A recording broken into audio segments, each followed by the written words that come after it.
Good early afternoon. You have joined us at the Blue Plate Special, and we're glad to have you here. I'm Andy Andrews at Wisdom Harbor Studios here at the beautiful wharf in downtown Orange Beach, Alabama. The wharf with its unbelievable escalator sculptures. You should see them sometimes. They look so lifelike. You can walk up and down them, okay, but they don't like work or anything, but they're sculptures of escalators, and they're all over this place, and it's just very unusual. Hey, Bob Woodall. Hey, Judson Perkins. Bob, looking forward to seeing you soon. Judson, how old is that baby now? Are you getting any sleep? You sleeping at all? Linda, hey, Linda Trout from Frisco, Texas. I wonder if you know Marilyn Meberg. Marilyn Meberg is from Frisco, Texas. Hey, Yvonne. Gene McDonald. Hey, Gene. I was thinking about you this morning, Gene. I was listening to the Statler Brothers and thinking, you sub sometime for Richard Sturban when the Oak Ridge Boys need a bass and Richard Sturban's sick or something, they call Gene. And the Statlers are retired now, but I'm sure they would call you if Harold had gotten sick. By the way, I don't know if you guys are aware that I have a podcast, but I do. It's called The Professional Noticer, and we have gone to video now. You can listen to it, or you can actually watch it. We're doing the things, like kind of live, and it's pretty neat. Tomorrow, the one comes out, and it has. I was thinking about this because the Statler Brothers. And I sent several friends. I sent, two. I sent Joe and Fonzie Bullard Statler's Do You Remember These video today. But Don Reed, the lead singer of the Statler Brothers, is our guest on this week's The Professional Noticer. If you don't get that delivered to your inbox, you can go on andyandrews.com and just put your email address in there, and that'll be delivered. Or you can, and you'll get the video option, the audio option, however you want to see it or listen to it. Or you can go to Spotify or iTunes or iHeart or any place, find podcasts or broadcast. So, hey, did you click your notification button? We're getting ready to go. We're not going to take a whole ton of time today. I know exactly where we're going. And if you haven't clicked that notification button, please do click that notification button just so that if we're on the air on Facebook, you will be notified. And make sure if you're watching on YouTube, then the subscription button, the subscribe button. It's that red button down to your right. That'll make things easier. It's good for us, if you don't mind. And if you're on Instagram, there you are, right there. Totally different camera. You on Instagram may have wondered, why do we see him kind of sideways? Well, it's because it's a different camera for Instagram. Twitter, back to Twitter. That's Brian Backen and evidently like 5 other people. But Brian, good to see you, buddy. I see Brian a lot because Brian's my next door neighbor. What was I going to tell you? I'm going to read to you today. It's a fairly short read, but I'm going to read to you what it's taken a while. But I think I have been convinced by a lot of people that it might be the most important thing that I have written. Now, for somebody who, that's not saying a ton necessarily. Okay, you got to consider who's writing it, because me writing the most important thing I have ever written, and Bill and Gloria Gaither writing the most important thing they have ever written. That's like 2 different levels. Okay, and there's probably a lot of author letters. Hey, Alicia Alligood, I saw you signed on first today, by the way. But I've been convinced about something that I've written because so many people have used it, and then I realized, well, I kind of used it too. So I'm going to tell you that in just a minute. I do want to tell you a couple other things very quickly.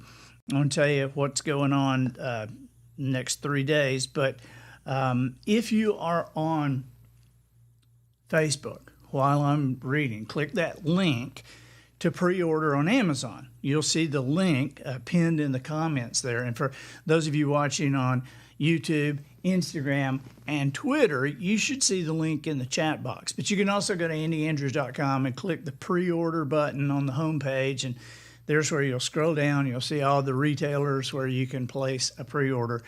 And I do need your help if you don't mind pre-ordering. And you know, an author, which I barely call myself an author. You know, people ask what I do for a living, and I usually say I'm a writer, because an author, that seems like kind of a big deal. But writers like me live and die on these bestseller lists, and if you can hit one, it's a big deal. And so we would like to hit them if we can with this book coming out, Just Jones, and if you don't mind,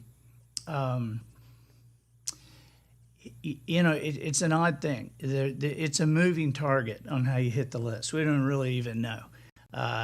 You know, the New York Times list is obviously the big one. And when I wrote the book, The Little Things, you know, books sell what they do. And so everybody knows how many they sell in that business, and they're looking at the same thing. And so it hit like number 6 on the Wall Street Journal list. It hit number 6 or 7 on the Chicago Tribune, and then on the New York Times list that had 15 places in that category, didn't even show up. So we don't, you know, you don't have any idea. But one thing we do know is if you're going to buy multiple books to give away, I hate even asking anybody to do this because I know it's a hassle and it takes time. But if you could order them individually, or get one from Amazon and one from Barnes & Noble and one at your local independent bookstore, you know, I know that's a hassle. Or if you have a big company and you think, I'm just going to buy them for everybody, you know, if there's any way that you could have them buy them for themselves and then, you know, reimburse them with the handshake or something. I don't know how you would reimburse them, but we've had a couple of companies do that. So just send us your receipt and we'll reimburse you. But we got to somehow spread the word. You know, this is the third book coming up is Just Jones. And this was the first one, The Noticer. And then The Noticer Returns, the second one. And then, of course, the third one coming out. And I think that this third one, I think is the best writing I have ever done. But then you get to the most important. And so what would be the most important? What would be the criteria for most important? I think one of the criteria would be value to people who are able to use that, or it shifts something in them, or they're able to use it with friends or family. And of course, it's odd. It's always been odd for me writing about Jones because I knew him. And the things the man said to me just still ring in my head. And I saw situations that changed my life, and I want to somehow relate those in a way that you can use that helps you. And so in the second book, in The Noticer Returns, now I believe that this and the book, How Do You Kill 11 Million People, are probably the most important things that I've written. I think that book has the potential, if people can use that book, to change people. And I was talking to somebody the other day, and I think at some point, you know, it takes 11 minutes to read the entire book.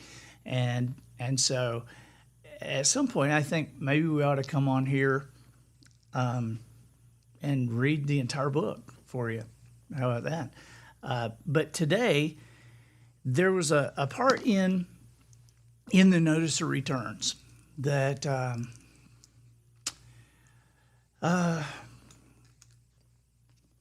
that I watch, and I put this in the book, and it's kind of separate from the book. Hey, Mark Lowry, thank you for being here, buddy. Yeah, and somebody asked about ordering them at the same time. Yeah, you can order them at the same time, but if you, like if from Amazon, if you order a case of books, it counts as one book. Now, if you're ordering a case, you need to call us because we can get you a much better price. But if you order 5 books from Amazon, according to the bestseller list, for some reason, that counts as one book. Now, I know what they're trying to do. They're trying to keep authors from going and buying 20,000 books and hitting the New York Times bestseller list just because they bought their books. But that's not what we're doing. And so when they put these things on you, like, yeah, if somebody buys 10 books, then that counts as one book. I'm not sure how that makes sense, but that's what they do. So if you could order them 10 different times, I'd appreciate it. Hey, Jimmy Erie. I tried to call you coming up here today, by the way. Mark, I tried to call you too. So I want to read this, and this is, I'm trying to set this up for you, but it's just a piece of this book that doesn't really connect to other parts other than in the noticer books, there are different stories within the story. And so this is chapter 14 in the Notice of Returns. And I want to read this. Then I want to tell you, and maybe I should tell you right now what we're going to do the next 3 days really quickly, okay? And then, because once I read this, you're not going to want to hear anything else, and I'm not going to want to say anything else. And I hope I'm not crying. But tomorrow, Tuesday and Wednesday, then Thursday, the HarperCollins will be here, Gabe Wicks will be here, and we will be recording the Just Jones for Audible and doing it right here in Wisdom Harbor Studios. And so, we're not open yet. It's not, the place is not ready to open. The studio's working, but it's not ready to have people. I was hoping we would. But what we decided, what we've decided to do is to, at the usual time of the Blue Plate Special at 12:15 Central, we're just going to go live. And wherever we are in the book, we're just let you listen for 30 minutes. And SB, SB, my XO, my executive officer, SB will be online, and she will be chatting with you, answering your questions, because obviously I'll be reading, and so you'll get to see how we really do it and how many times I really screw up. And it's odd doing these things for the audiobook because you have to eat lunch, because if your stomach growls, the microphone picks it up. And so it's an odd thing. So we thought maybe you would enjoy that, and just wherever we are tomorrow, Wednesday, and Thursday at 12:15 Central, we'll go on and pick it up. So for now, as we get ready for that third book, I'd like to read you a little bit from the second one.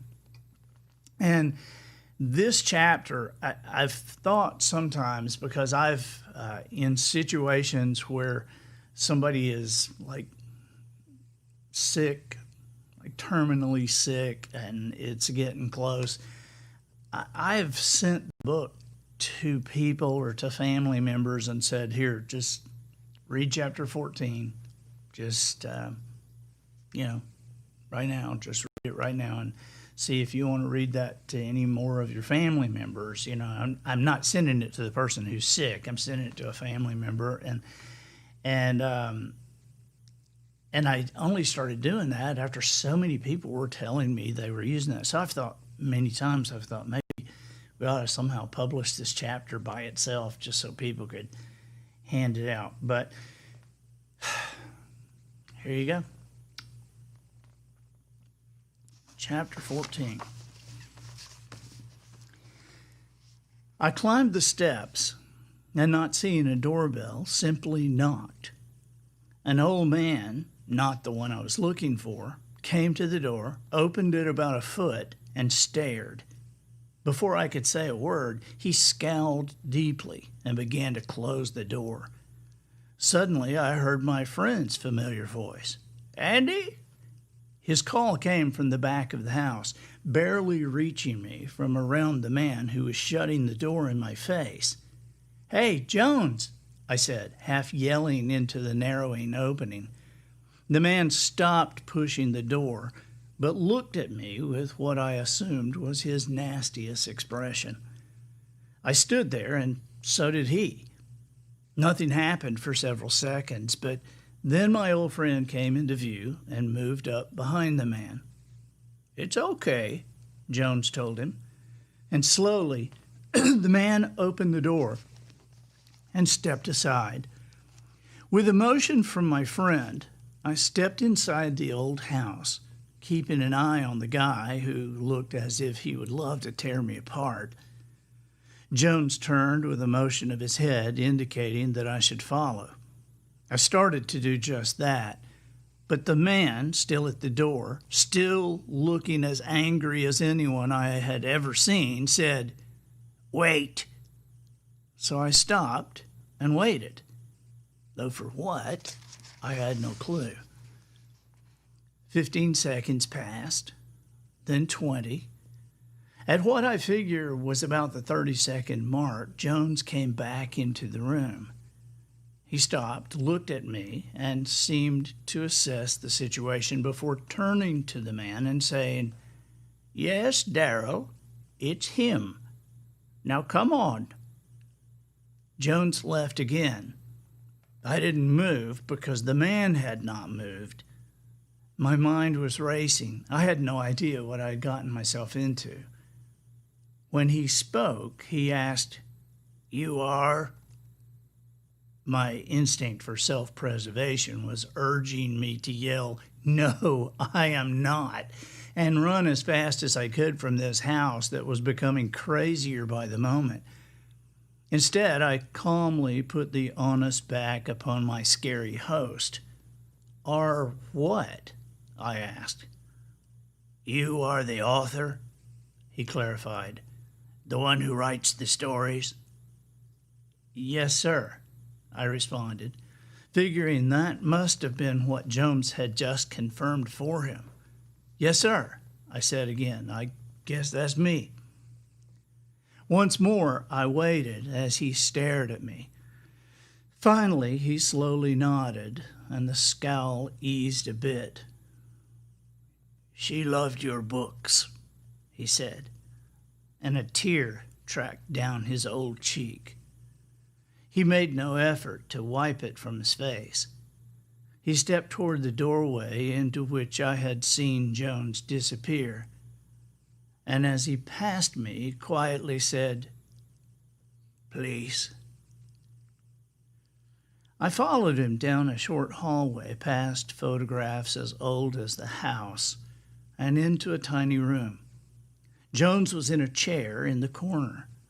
I could see him around the man's shoulder, though the rest of the room was still blocked from my view.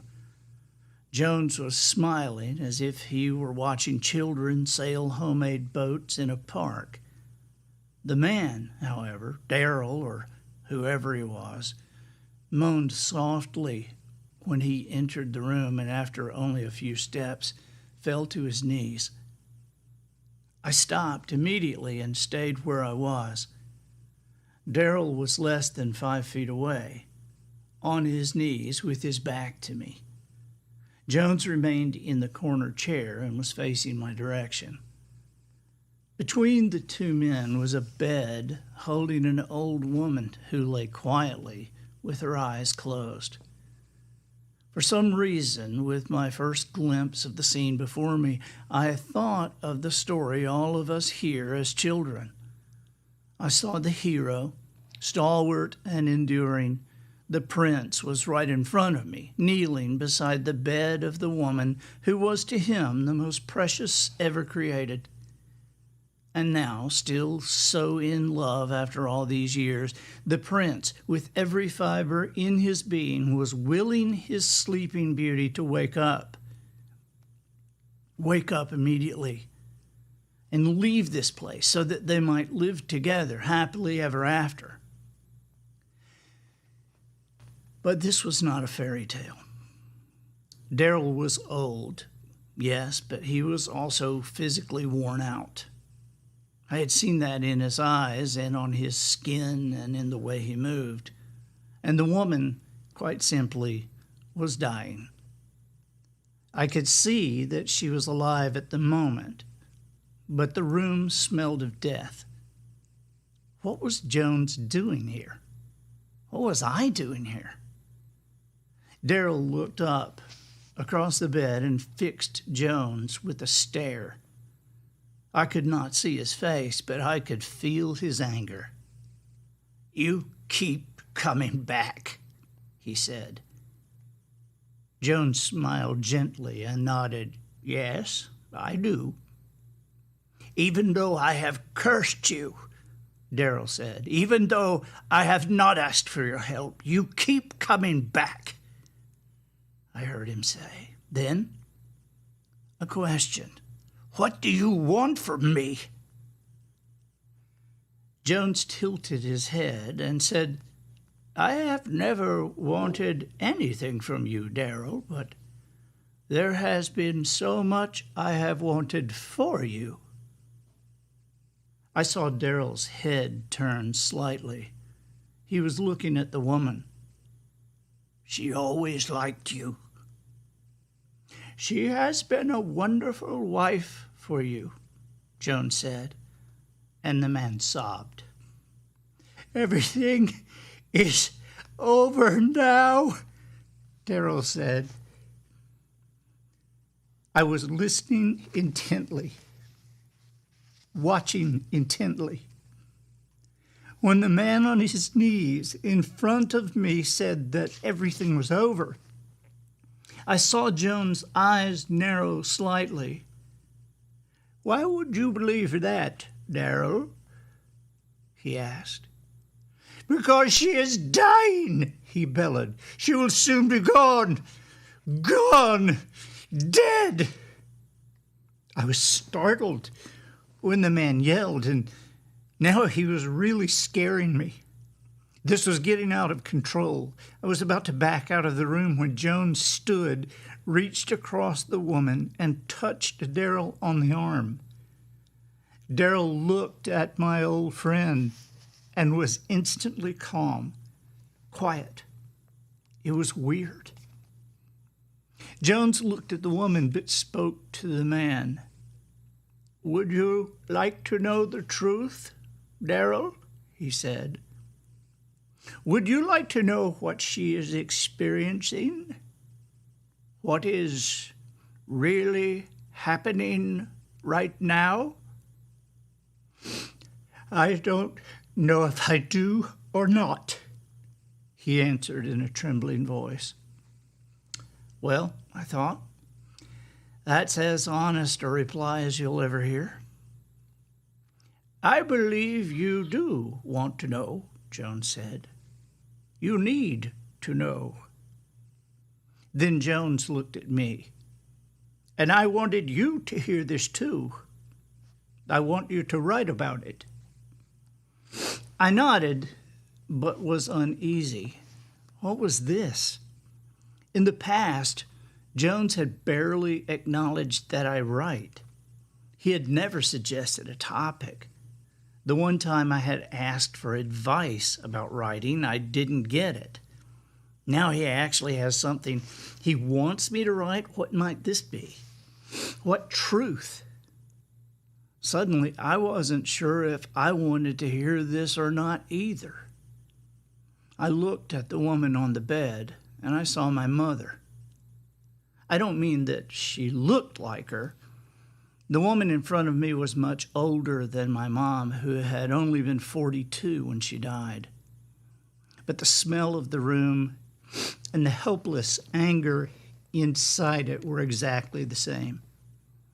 Many nights I had lain awake on the floor in my mother's bedroom. Hour after hour I would listen to her cough, but it was not her coughing that frightened me.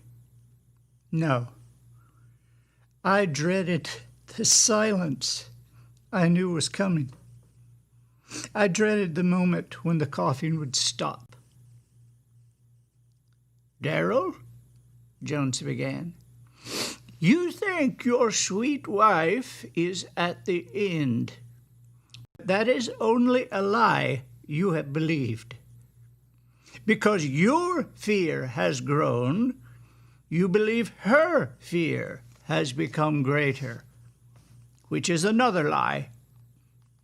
You believe she is experiencing something bad that gets worse until there is nothing at all. That, too, is a lie.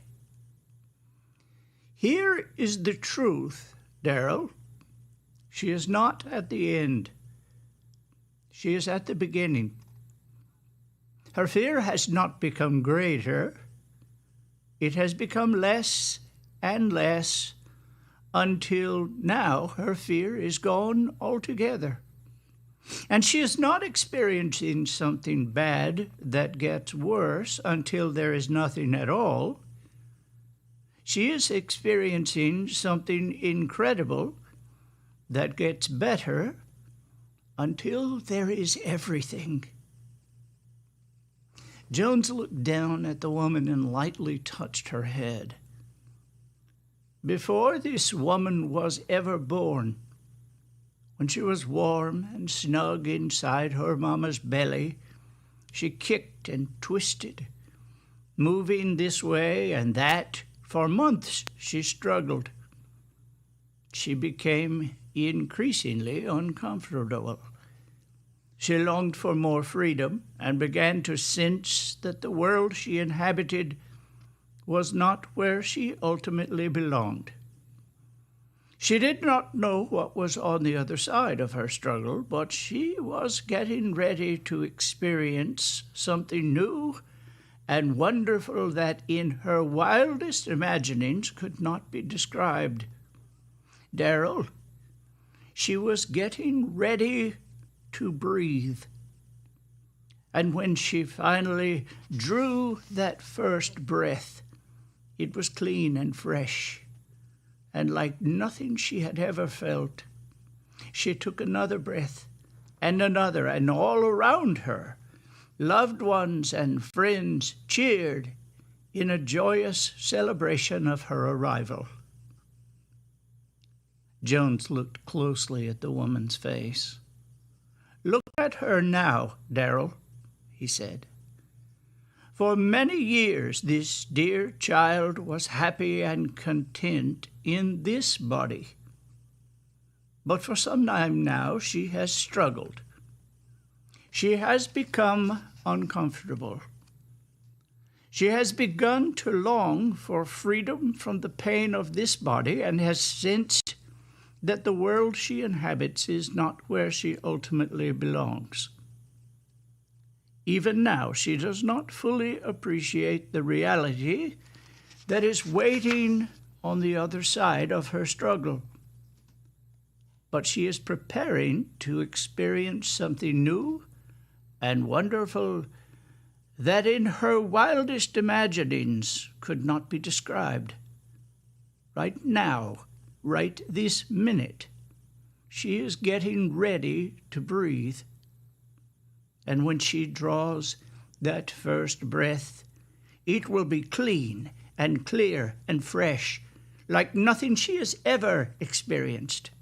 She will take another breath and another and another, and all around her loved ones, her family and friends, will cheer in a joyous celebration of her arrival. Do not be afraid for yourself, Darrell. You can make the same journey one day. You can join her if you choose to do so. be afraid for her. She is fine. Remember, she is getting ready to breathe." After a time of quiet, Jones slipped out of the room, and I followed, leaving Darrell alone with the woman. He was still on his knees with his upper body on the bed. He held her hand and was peacefully asleep. It was a serenity he had not felt in a long time. Somehow Darrell's mind drifted easily through the years as he dreamed of the past he remembered and a future he had never allowed himself to imagine.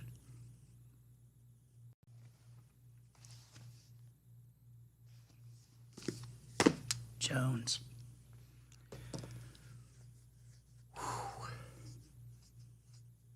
So that's chapter 14 from the Notice of Returns. I'm really looking forward to the next couple of days, next 3 days, and reading this new book and sharing more of Jones with you. Thank you for joining me today on the Blue Plate Special. I appreciate you, my friends. Thank you very much.